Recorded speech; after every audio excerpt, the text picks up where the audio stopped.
Section 1. Good morning. How can I help you? Good morning. I understand you help fix up students with host families. That's right. Are you interested in... Yes. Well, please sit down and I'll just take a few details. Thank you. Right, now, what name is it? Jenny Chan. Can you spell that, please? Yes. Jenny Chan.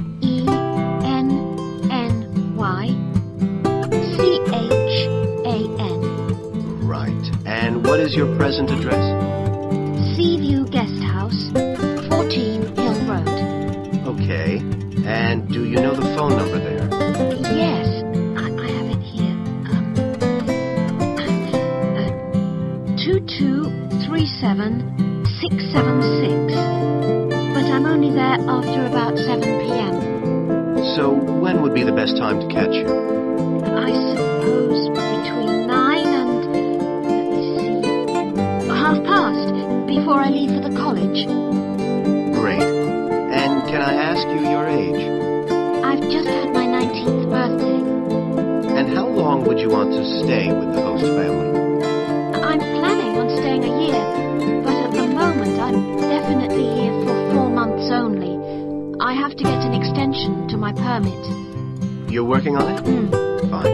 And what will be your occupation while you're in the UK? Studying English? And what would you say your level of English is? Good, I think. I'd like to say advanced, but my written work is below the level of my spoken, so I suppose it's intermediate. Certainly your spoken English is advanced. Anyway, which area do you think you would prefer? Well, I'm studying right in the center, but I'd really like to live in the northwest. That shouldn't be a great problem. We usually have lots of families up there. And do you have any particular requirements for diet? Well, I'm nearly a vegetarian. Not quite.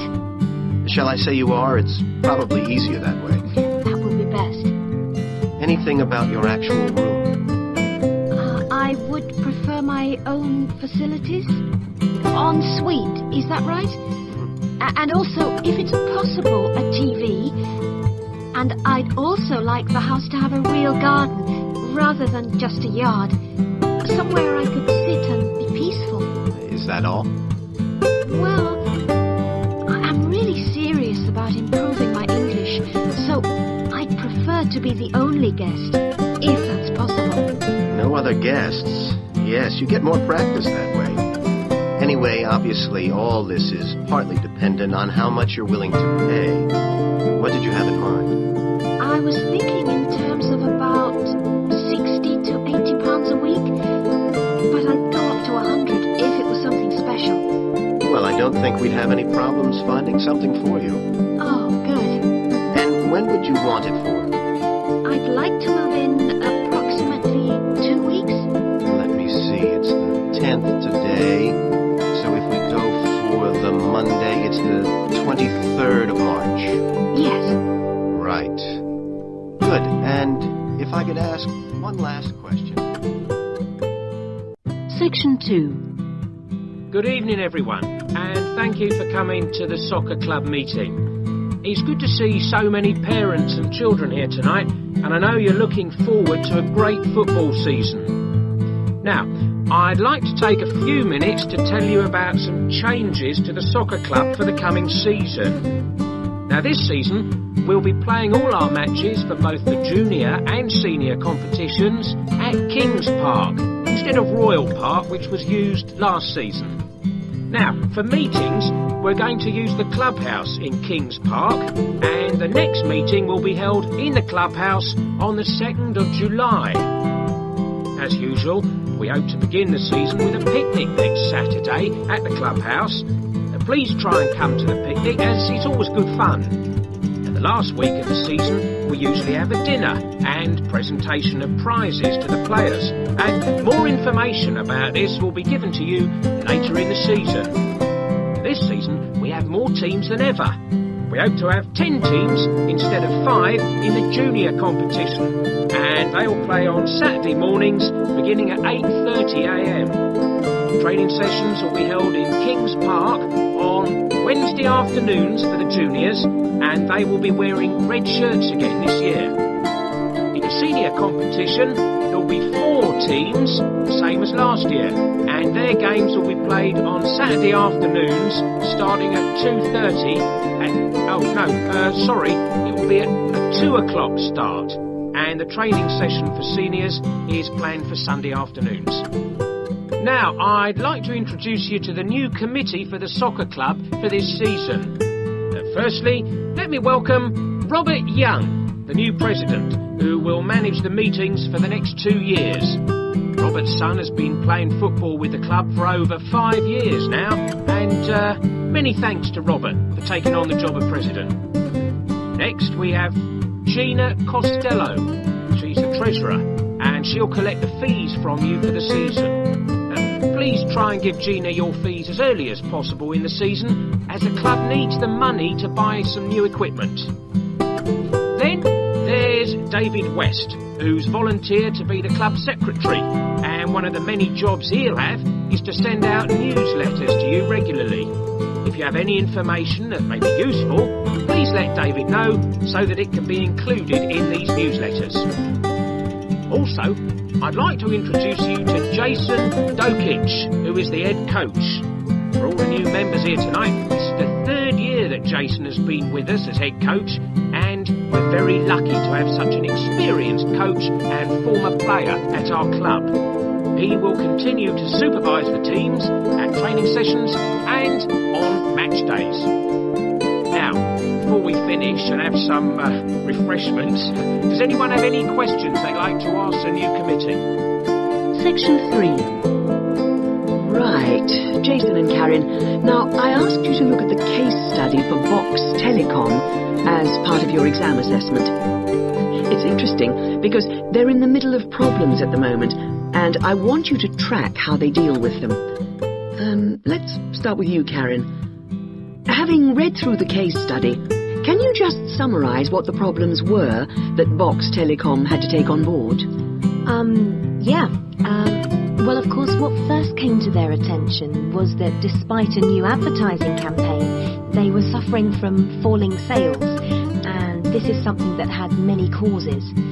On top of that immediate problem, what had also happened over the last 2 years was that although they had invested in an expansion plan, they had to face up to increased competition. And before they had a chance to get to grips with the effects of that, they were stalled by a strike, and it was just when they were thinking about making a colossal investment in new machinery for their plants. So they were really in trouble. Yes, I think that's fair. And Jason, now you contacted the company, didn't you? What did the company define as the reasons for these problems? Well, I think they've hit on the right things. It would be easy to say they had invested too heavily or at the wrong time, but in fact the signs were good, and what they were set back by was high interest rates. At the same time, their longer-term problems, which were affecting their market share, were eventually credited to poor training. And having looked at the details in their last report, I think that's right. So, on to the larger issues then. Karen, what do you think the company will do? Well, obviously they have the choice of accepting the very favourable terms that another company, KMG PLC, have given them to buy them out. That would mean creating a new company with a new image. Or they could decide on a bolder move and offer some new shares if they wanted. But I think they're much more cautious than that and expect they will start trying to find individuals who'd be prepared to back them with some of the capital they need. Well, you mustn't always assume that dramatic problems require dramatic solutions. Sometimes there's a simple fix, such as changing the guy at the top. If they truly are cautious, then I suspect they will seek to shut down some of their shops. But a more ambitious approach, and one which I think would have more chance of success, would be to alter how they're running things, the management layers and the processes. So, in your analysis, try to think of all the options. Jason? Yes, it's interesting because I found it a really useful company to study. Its problems cross all types of industries, and it's lucky it's so big. A smaller or even medium-sized company would have gone under by now. Ah, well, in fact, what I want you two to do is to go away when we've finished our discussion today and write a report. We've looked in general at the telecommunications market in the UK over the last few sessions, and I want you to take Vox Telecom as an example and suggest some ways in which they might overcome their problems and outline the reasons why you think as you do. But try and keep it intrinsic to the company rather than dragging in other examples. Is that okay, Karen? Yes, I think I can do that. Personally, I've got great hopes for it. I think it will recover. That advertising campaign they did was very strong, and they're very innovative with their products. They set new trends. The company's got to recover, don't you think, Jason? I'm not sure. I think it can, but it's not a foregone conclusion unless they manage to attract the right level of investment. The company definitely needs a boost, and to attract more highly skilled workers if their recovery is to be long-lasting. When I was talking to the marketing manager, he said to me that he thinks the company had got a great management team. But he would say that, wouldn't he? But they are suffering from having to work with outdated production machinery, and that could cost a lot to put right. Well, personally, I think the stock market is to blame. I think they were expecting too much of the company, and then inevitably it looked bad when it didn't perform. The market should have had more realistic expectations. And I disagree with you about the advertising campaign, Karen. That's where they could do with some innovation to get sales kick-started. Anyway, let's see what you come up with. Section 4. Okay, are you all settled? Well, first of all, welcome to Cardiff University. I'm here to explain what we can offer you.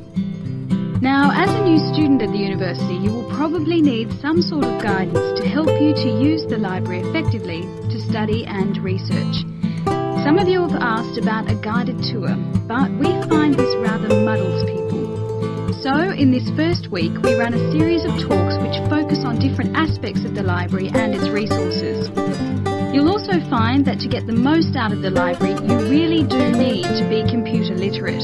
And so all this term we run small classes which will bring you up to speed on how to access the computer-loaded information. Okay, now let me give you an outline of what's available to you. You'll find that the computers are increasingly used as a research tool. Many students do most of their research on the internet, and the library computers are permanently online. Having found what you need, you'll find you can readily save texts on your personal computer space to print off when you need. You might think that it is the fastest way to get information, but the links can be slow. Clearly, you can find lots on there, but much of it is useless information, as it is from highly debatable sources, so be critical. You'll also find that the library has loaded several CD-ROMs onto the computers from specialist reference sources, such as the MLA. It means we can expand what we offer you at very little extra cost and saves us having to invest in more and more books. The CD-ROMs contain exactly the same information as the reference books, as the two are updated together. Now, most of you will need to refer to journal articles in your work, and you'll find you can also access these online, and we encourage you to do so. Clearly, some of you will find the printed version more accessible as it sits on the shelves, but I'm afraid the intention is to phase these out eventually. However, you will still be able to print off a version of the text rather than photocopying the journal pages. So you must get used to working online. Naturally, we do still have the full range of classic reference books, additional to the CD-ROMs for you to use, and there are several copies of each one. This is because some of you may prefer to borrow a book rather than sit in the library. There is a restricted loan time on these, so that they are not missing from the shelves for too long. Although there is a section manager for each part of the library, they are very busy, and so if you do get stuck looking for things, you should ask the relevant cataloguing assistant. As your training supervisor, I just oversee your induction and will not be around after this initial week. Some of you may be interested to know that the library is offering specialised training sessions on writing a dissertation. Obviously, this is not relevant to those of you who are undergraduates. It is just for postgraduates. Your department will discuss the planning stage of the dissertation, i.e. what you're going to do with you, and we will focus on the structure of it. However, the training will also include some time on the computers. I realise most of you know how to organise files, but we can show you the different ways to run data programs. Your tutors will tell you at the outset how to set out the chapters they require, but you will need to ask them how they would like you to organise the bibliography, because it varies depending on your subject area. When you've got something together, the trainer here will look through the draft version for you to see if it's okay. And one final point, for those of you who have registered from abroad, we can offer individual sessions on dissertations if you feel you need them. If you require language lessons, then they are available from the International Centre next to the Law Department.